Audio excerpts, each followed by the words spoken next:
Going in at number 10, we have Randall Cunningham, guys. Randall Cunningham. Randall Cunningham, if y'all don't know who this is, he's one of the greatest African-American quarterbacks in the history of this league. Randall Cunningham was also for the Philadelphia Eagles he played for. He also played for the Minnesota Vikings.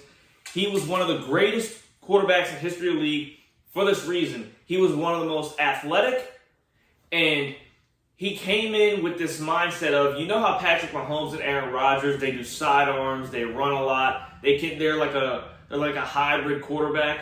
That's what he revolutionized. He's the reason why all of that is here today. Randall Cunningham is that guy. Randall Cunningham came out and showed everybody what it's like to be an athletic quarterback, and that can do multiple things and not just stay in the pocket. That is what Randall Cunningham did. Not only could he stay in the pocket and throw a bomb, he could also run. He could break tackles. He could do all those things. Randall Cunningham was just that dude. And to me, is the greatest African-American quarterback in the history of this league, if not for one of these guys on this list. But let's go to number 9. Brett Favre. Yes, guys, Brett Favre is number 9 on my list. This is why. Because Brett Favre is one of the most, he doesn't care about the moment type of guy. This dude was risky. He put everything on the line, even if he failed, because he wanted to make sure he would win. He would just do it. He was your closer. He was the guy that would shut you out. And yes, he only has one ring, but Brett Favre was so risky, such a killer. He did everything in his power to make sure he could make the job happen. He would get the job done, and that's what he deserves to be on this list as number 9.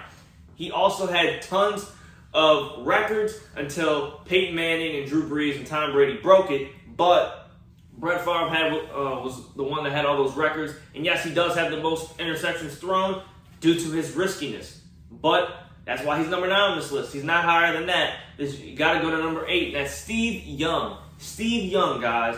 Now look, Steve Young played for the 49ers. You know, he was one of the greatest quarterbacks ever. Everybody knows him by that. But Steve Young, you know, not really much to say about Steve Young.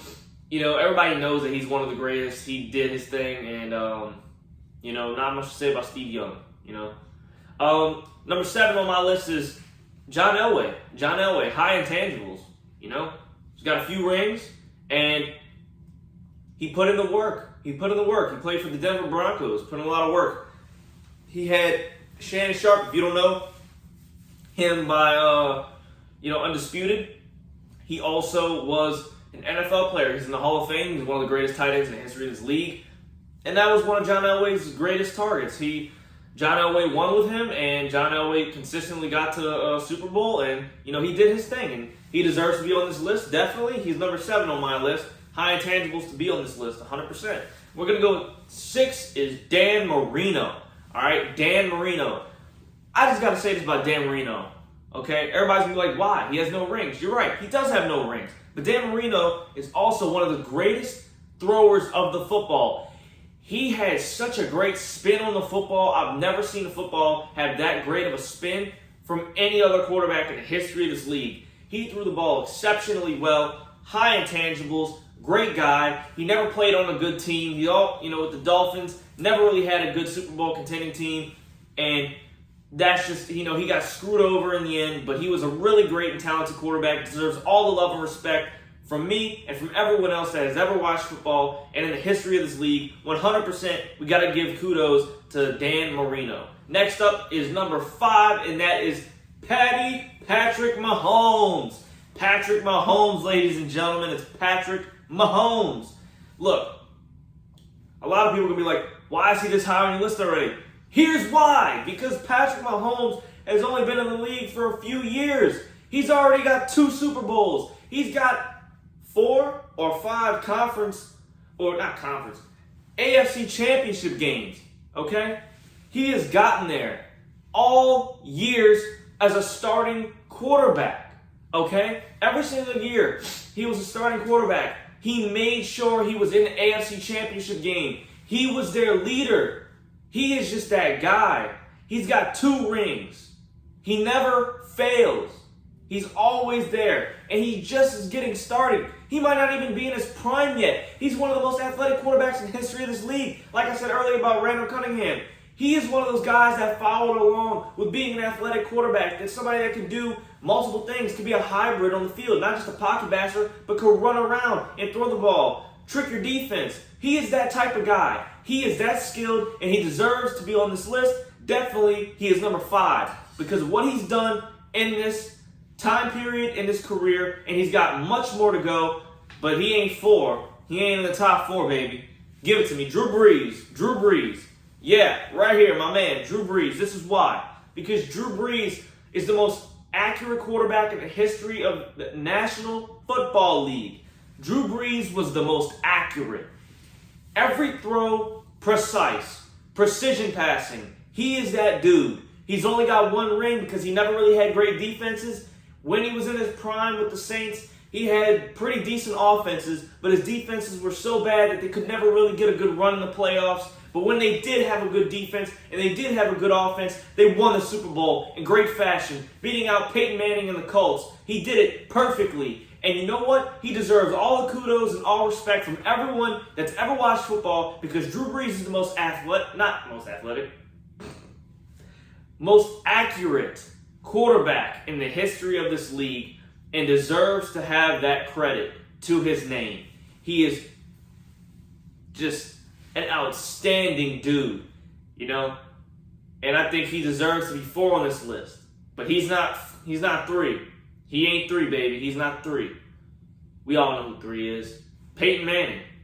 Peyton Manning. He did beat him head-to-head, but it doesn't matter. Peyton Manning is the 2nd greatest quarterback of all time. Here's why. Because Peyton Manning beats you in his mind. He's the greatest regular season quarterback in the history of football. Okay? Peyton Manning had one of the greatest turnarounds in the history of football. The first season he played, they didn't have a good record.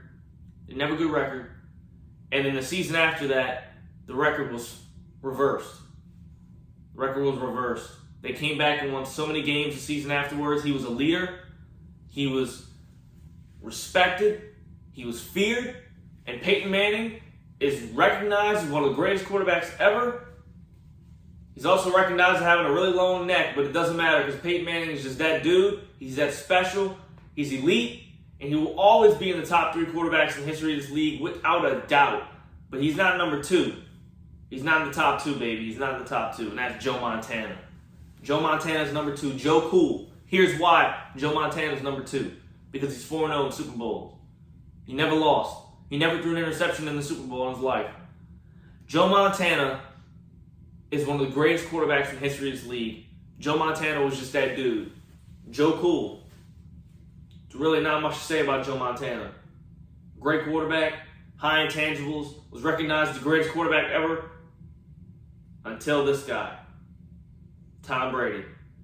Tom Brady's number 1 on this list, and he will stay number 1 on this list for many reasons, but I'll give you a few. He's got 7 Super Bowl rings. He's got 7. He always brought terrible teams to the Super Bowl. He never had good teams. His defenses were never that great. His offenses were never that great. He was just a leader. He was special. He deserves all the credit. He might not have been the most mental on the field. He didn't beat you with his mind all the time like Peyton. He wasn't the most accurate quarterback like Drew Brees. He wasn't the most athletic quarterback like Patrick Mahomes or Randall Cunningham. But he's got enough to get the job done. And combined, he is the greatest overall quarterback in the history of football and has the most rings in the history of football and deserves to be number 1 on this list for sure. That's all I got to say for you folks.